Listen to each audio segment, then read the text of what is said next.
So what's going on? This is David W. Williams, also known as Diamond Dave, the founder of the highest paid part-time job in the world options trading course. And so what we're going to do is we're going to do a really quick short analysis, right? And this is going to be really valuable for people that want to kind of understand how to look at stocks that are going to potentially be shorted very, very heavily. And then as an options trader, how you can position yourself to take advantage of that either on the downside or the upside, and kind of some of the analysis that goes into it, right? And so what we're going to look at right now is a company that's been getting a lot of attention lately that kind of came up on my radar called Electrameccanica Vehicles Corporation. And I think their stock ticker is SOLO, right? And so in looking at the chart, we've seen like over the past few days, there's been a massive increase in volume and also a really big, almost a 200-300% increase in their share price, right? And so what we're starting to see is that we have a situation that could be a really good opportunity to play the downside of this, right? If we just kind of understand what's going on, get kind of more of a comprehensive understanding, and then how can we position ourselves to take advantage of this if certain things look the way we want them to look for us to enter into a play, right? So let's go ahead and look at this. So what we want to first understand is, what is this company, right? And what do they do? What are they about, right? So here is their vehicle company, their electrical vehicle company.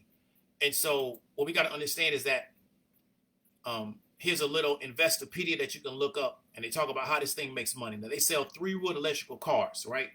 Really, this is not an electrical car. It's kind of like a three-wheel motorcycle that just has like a roof on it. So it got a roof. It got two doors. I don't know. It may have some kind of trunk somewhere. But really what it is really a motorcycle, right? But it has zero emissions. It says it can go to 100 miles per charge at a top speed of 80 miles per hour, which means you may be able to put it on the highway, right? And it can recharge in 2.5 hours, right? And I guess that's with a brand new battery, right? It's a one-seater, so it's really designed for one person. So they're a Canadian company, but they're listed on the NASDAQ. It says on November 16th, they had a market value of $484 million, okay? And then what we had is they had a really good earnings, and then what we started seeing is that a lot of money and a lot of volume started running into this particular market. The car is estimated at around $18,000. So the question is, do you think, let's give you some pictures of it. Do you think this is worth, or do you think there's a market for paying $18,000 for this car? Because what other things comparable can you get for $18,000? Okay. So without a really, really solid, I guess, marketing or really, really solid value proposition, what will persuade somebody to pay 18 grand for a one-seater, right? That gets you about 100 miles with a charge at about 80 miles an hour. So maybe as a city, something that you can operate around the city, because it's going to be really easy to find parking. And it's because it's battery operated, you don't have to worry about gas, things of that nature. But the question is, what is the real market for this particular vehicle? And kind of based on where that market is at, how valuable do we think this company can become? So that's kind of the basics on what this company is and kind of understanding of what they do, right? So what we've seen over the past few days is that, let's look at the 5-day chart. We're starting to see a lot of increase in the share price, right? And it got up to around 13, and then it came down, and this was last Friday. So what I'm looking at now is this a good opportunity to start looking at buying put contracts against it, which really means essentially we're going to be short selling it in a way, but we're not going to be doing any type of margin or borrowing shares, right? But the put contract can have the same impact on this particular play as somebody short selling it. And so here's some of the things that I like to look at before I determine whether or not this is going to be a good candidate, right, to go against the particular trend, because I believe the trend is going to reverse itself because of some of the things we're going to talk about in this video. So the first thing we're going to do is we're going to go to the chart. We'll go to the statistics, and I'm going to look at the float. And the float is how many shares are available to be traded on that market. We've got around 67 million. That's really not a lot for an automobile company. And size of float is always going to be relative to that industry. But to me, that's really not a lot of shares. And we're already seeing right now that a percentage of the float is already almost at 10%, right? So we realize that people are already starting to take short positions against this particular company because they believe that it is overvalued, and they're going to start to look to drive this price down, right? Well, one of the biggest things that really stands out is that institutional buy-in. So here's where a lot of retail makes mistakes with companies like this. So institutional buy-in, we'll remember this number is around 6%, right? This is a mistake that a lot of retail people who really don't understand how to evaluate a company properly, and not properly based on my definition. I mean properly just to protect themselves and kind of doing some due diligence about understanding what they're getting into. They may see a situation like this and they may say, well, you know what?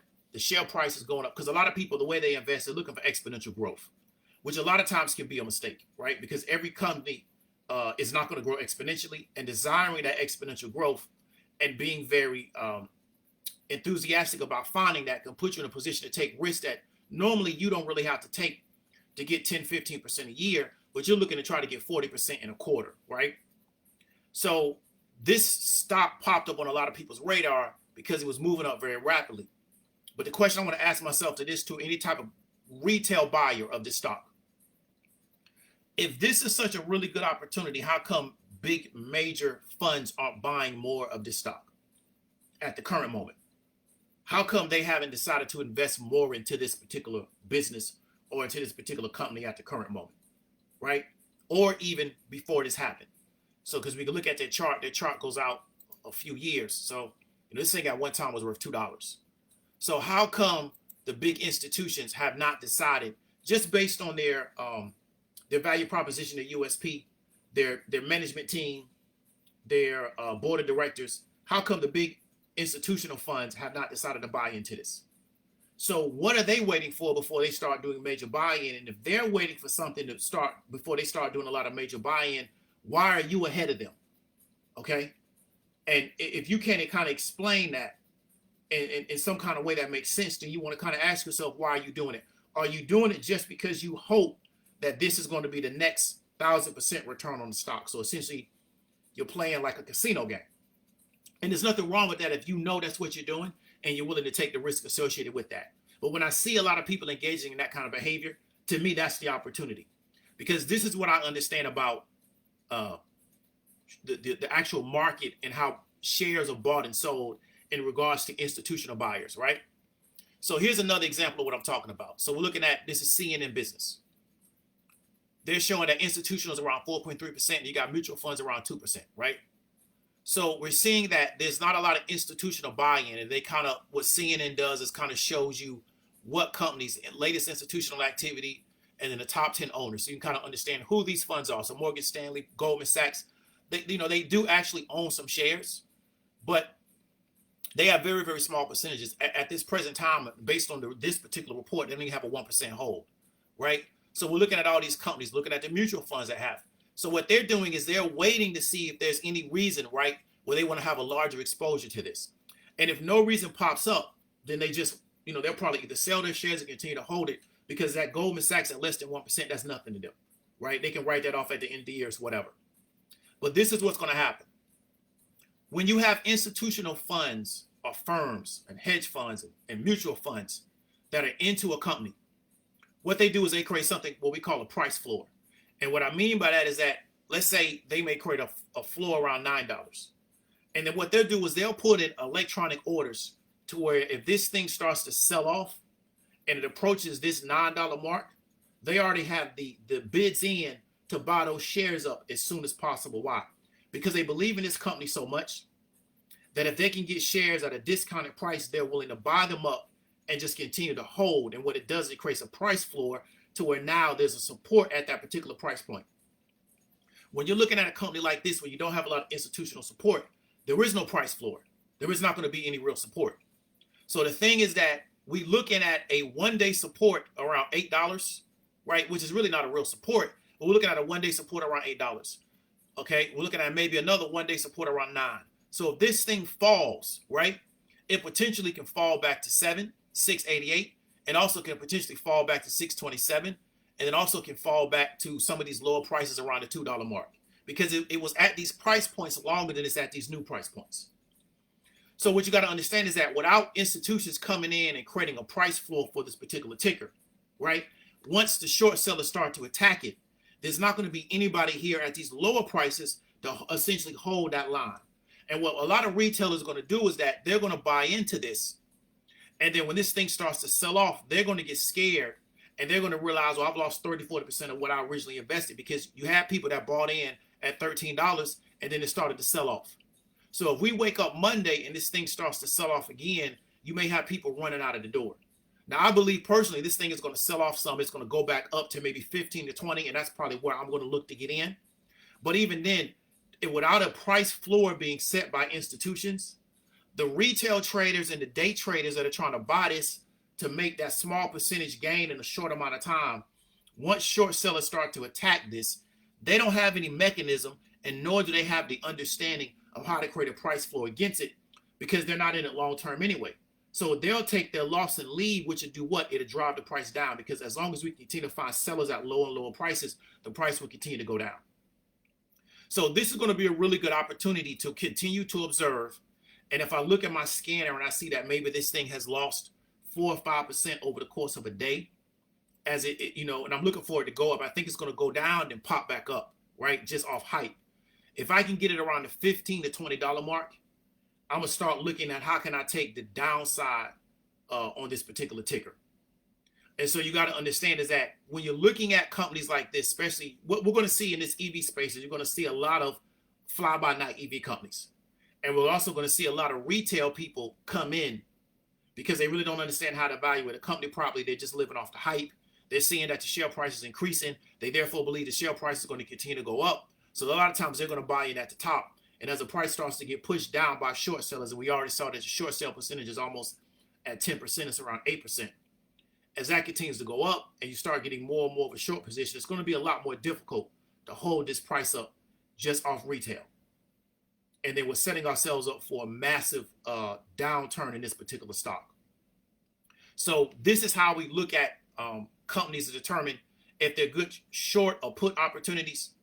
It's based on just basic analysis, because we're not dealing with a really, really established firm. So we don't have to worry about somebody coming in and trying to save them. This is not going to happen. If this thing starts getting attacked, everybody's going to just stand back and watch it get attacked. Same thing we saw with Nikola.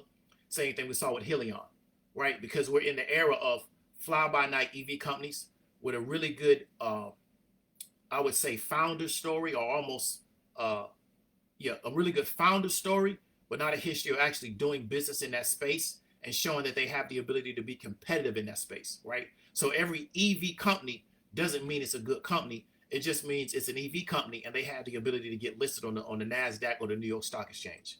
So let me see, do we have any questions about this? So Katrina said low institutional buy-in. Exactly right. There's very little to no institutional buy-in. So my thing is that I don't believe anybody really believes in this company. And Chastity, what scanner I use? I think I use Market Chameleon, right? I believe so. And if not, I'll post in the comments what I use. But I believe I use Market Chameleon, and I usually use their pre-market scanner, and also a lot of times use their market scanner during the day to try to figure out like what companies are losing value that day, and then what I can get into it later on, maybe that next day. So if we don't have any more questions, or if you got any more, hit up in the comments. If you want to learn kind of how to evaluate companies like this at a little deeper level, how you can take advantage of these situations, reach out to me about the highest paid part-time job in the world. You can find it online at www.highestpaidparttimeJobInTheWorld.com, and share this out if you know somebody can get value from it. This is David W. Williams, also known as Diamond Dave, and I will talk to you later.